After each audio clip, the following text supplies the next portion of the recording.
In teaching math or language Montessori style, you want to have many different kinds of media to communicate the numbers, the letters. So in my videos, we go over the sand tray, where you can write in the sand letters and numbers. So that's kind of a beginning thing for Montessori, is the sand tray. But it's fun to have like a chalkboard where you can teach the numbers. You know, 1, 2. My chalk is not writing. You can teach with the chalk sideways, like that, or up and down, like that. So you can use a chalkboard. It's always good to have a way for the child to correct themselves, an eraser or a rag of some sort.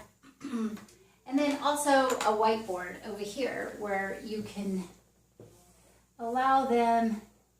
We don't usually teach a loop. So if they do that, then I just have an old sock.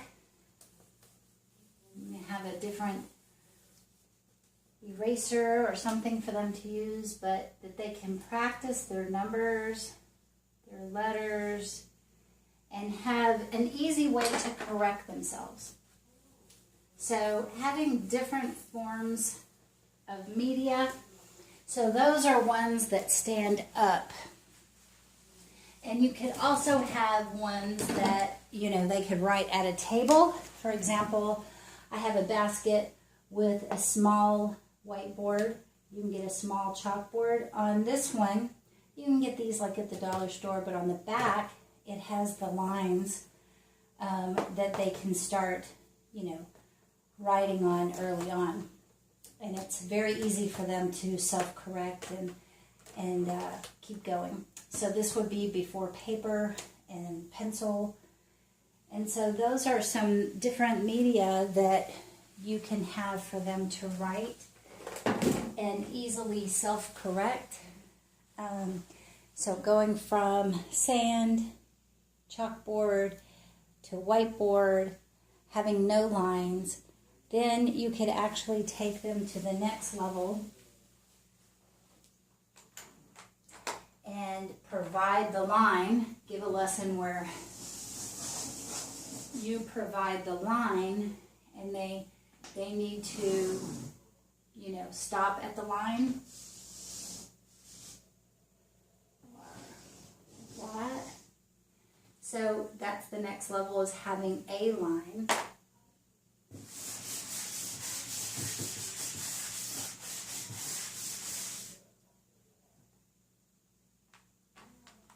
And the next level would be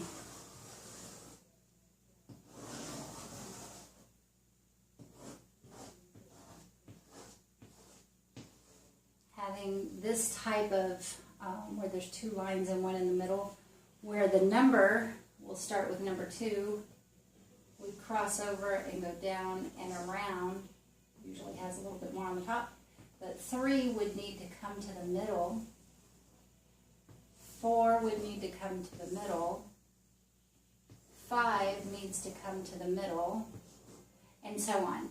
6 would bounce back up to the middle, and then so on. So, you know, and then 8, the figure 8 would always cross at the middle. And so the chalkboard is a very easy way for them to self-correct. Granted, you know, they may need to erase part of their work, but they can start. This way is much easier because if you do those lines,